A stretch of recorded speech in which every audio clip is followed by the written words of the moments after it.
What's good, YouTube? AOC here again to bring you guys the trap discussion for Psychic Control. So this time, as per my other video about the spell lineup, I'm going to go over real quick the boring, common, staple cards, you might say, I put in the trap lineup, and then go into a discussion about the Psychic specific cards. So we have 2 copies of Bottomless Trap Hole and Torrential Tribute. I'm not running Solemn Warnings or Solemn Judgments in this deck, only because their life point costs really hurt this deck a lot in terms of having life point resources to go off. So these are my answers / replacements. Bottomless is going to be even better once the priority rule is in effect. And just so you guys know, priority ruling doesn't basically change the game completely. You can't say because the priority rule is going to be in effect, I can take out Shein. No, my friends. Priority ruling is for monsters with ignition effects. Monsters that are, when they're summoned, after the summon is completed, you can then activate the effect. For example, Bryanak is an ignition card. You choose to pitch card from your hand to the graveyard to activate his effect. Shein's effect is, I want to say, a trigger effect. His effect is in response to a card activation, just like Stardust. You don't prioritize Shein's effect because you don't prioritize when your opponent activates a card. They activate the card, you activate his effects. So Shein and Stardust are not going to be changed by the priority ruling. Monarchs aren't going to be hit because their effects are mandatory. It's only cards that can happen that you can choose to activate or not. So the interior Synchros are going to be good. Bryanak is going to get hurt. Trishula actually going to be hit by that rule too, so that's going to suck. Black Rose gets hit by that. So yeah, but I'll talk about that priority ruling later in another video. Back to the trap lineup. Brain Hazard. Brain Hazard. Select one of your removed from play Psychic type monsters and special summon it.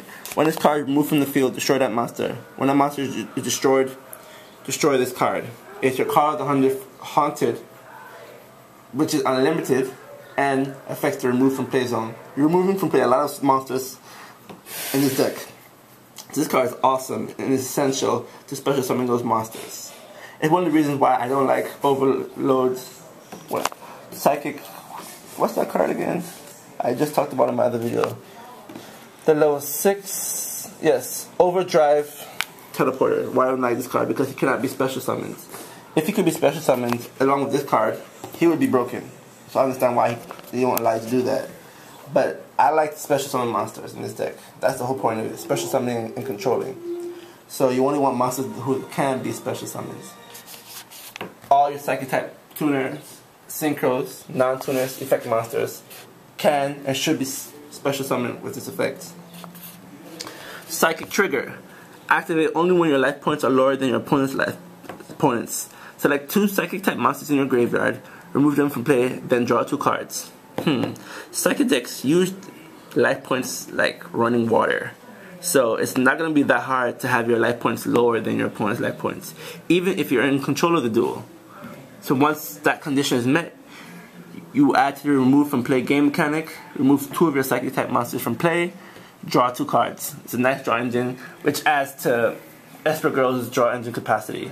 Great way to dig through your deck, fuel your remove from play game mechanic, and set up for awesome plays. Mind over Matter. Tribute 1 Psychic type monster. Negate the activation of a spell or trap card or the normal special summon of a monster and destroy that monster. Now, quick notes. This card is not Solemn Warning. It cannot stop effects that summon monsters. So it's not going to stop Gores. It's not going to stop Battle Fader.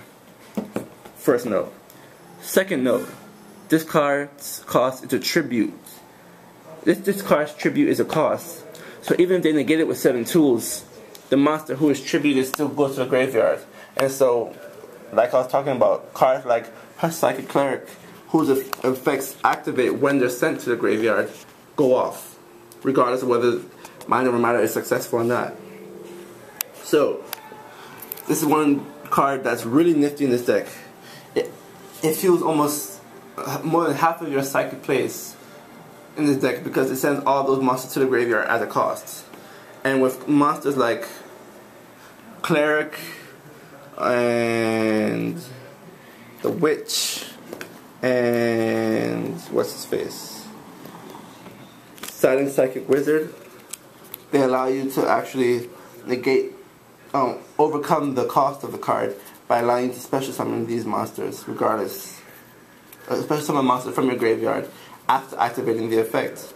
So you not only do you combat your opponent's strategy, but you plus off of a monster with this card, which is awesome.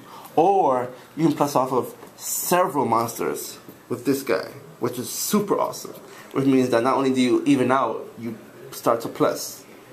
So keep that in mind. So yeah, that was the trap lineup. Pretty short, pretty sweet. Thank you so much as usual for you watching YouTube. Keep those comments coming. Keep rating me. Keep subscribing to me. If you want me to subscribe to you, let me know and I'll do so. Any comments or concerns, you guys, write them down there or PM me and I'll reply ASAP. As usual, peace out YouTube. Keep having fun.